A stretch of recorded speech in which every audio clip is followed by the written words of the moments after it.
Hi, this is Dee Clarke with Wenatchee Valley Senior Activity Center, and I manage our travel program. We do a lot of day trips within our region and our state. We'll do multi-day bus trips to different areas of our country, and also we do some international trips. What we're going to talk about today is our trip to Scotland. We did a Isles and Glens trip. So what we did was the perimeter of Scotland, up the west coast and up north to Orkney Island, and then back down the east coast to Edinburgh. We stopped at a couple of different historic places, and one of those was the Ring of Bogar.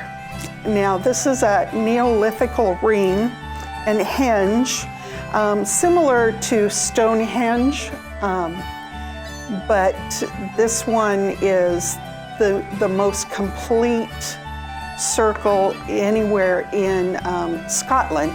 And it was believed to have been built between 26 and 24 BC. And it's never been excavated, so they don't really know the true age of it. So a lot of mystery surrounds this. They do know that there are burial mounds there, however. Moving on to another Neolithical site on the Isle of Orkney is Skarbray. And Skarbray was first discovered in 1850. A storm came in and washed the top off of a grassy knoll sand dune, and underneath was this ancient farming community. The people lived underground, and their houses were all built underground out of stone.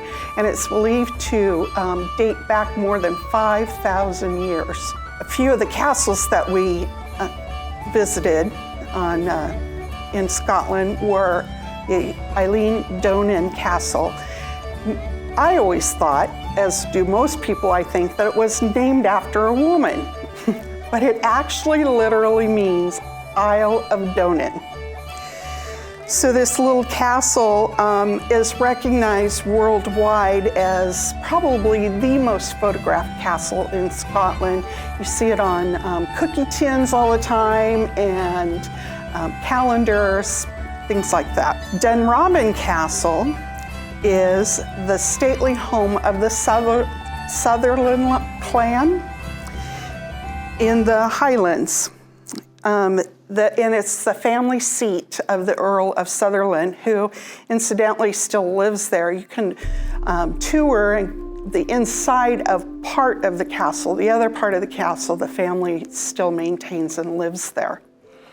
But it's just incredible to be able to walk through these stately homes and see all the paintings and the furniture and beautiful landscaped gardens. And lastly is the Edinburgh Castle in Edinburgh. It sits up on a hill. It was actually built in 629 AD by King Edwin of Northumberland. And it was originally a fort. So when you go into the main gates of Edinburgh Castle, I expected it just to be, one big, huge castle, but it's more of a fort with many, many, many different buildings in it. It's also the site of the annual Royal Edinburgh Military Tattoo, which we have a clip of that also. This is a military tattoo performance when they invite performing marching bands from all over the world. Of course, they have to be military to perform at this in August of every year. It's an annual event. There were just under 50 of us, and we were able to have a group photo taken just right under the hill of Edinburgh Castle.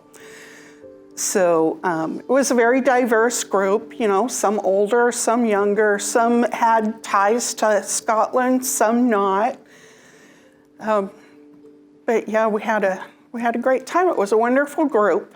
Included in this particular package were our flight, round-trip flight, all of our accommodations, most of our meals. We get breakfast every morning, some dinners, and then usually lunches on our own. Also, entrance fees to everywhere we stopped. So it's pretty close to being all-inclusive. You do have a few expenses, you know, if you want lunch or if you would like to have a drink with dinner. But most of our tours are structured that way, so they're not completely inclusive, but close to all-inclusive. Unfortunately, our river cruise from Paris to Prague that was supposed to happen in March has been canceled. That's one that I look forward to rescheduling because it is a trip that we had many people interested in that. So hopefully we'll be rescheduling that once travel starts to open up again. We do currently have a Canadian Rocky Mountain Rail trip planned for July, and that will go from Vancouver, BC, up to Banff, and then do a loop and back to Vancouver. But we traveled by train during the day, and then we stop every evening and stay in a hotel. So that was what made it attractive for me is the fact that we stopped every night in a city. And then in October of 2021, I'm planning a bus trip from our senior center here in Wenatchee to the Grand Canyon and back. And I think that one's coming in right around $1,200 or $1,300 per person. But that's on the bus all day. We stop every night in a hotel. We'll be in Vegas for, I believe, 3 nights, and then on to the Grand Canyon and, you know, stops along the way. There's a tour of the Valley of Fire is included in that. Also, Hoover Dam tour is included in that. I know a lot of our travelers are really anxious. We have lots of great ideas and trips that'll be we'll be working on here in the future as soon as we can start traveling again.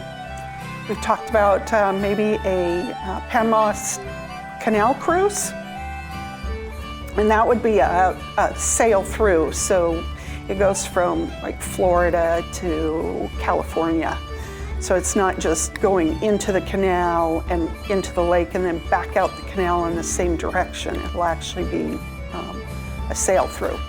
And that's it for our travel program for this segment. Thanks for watching.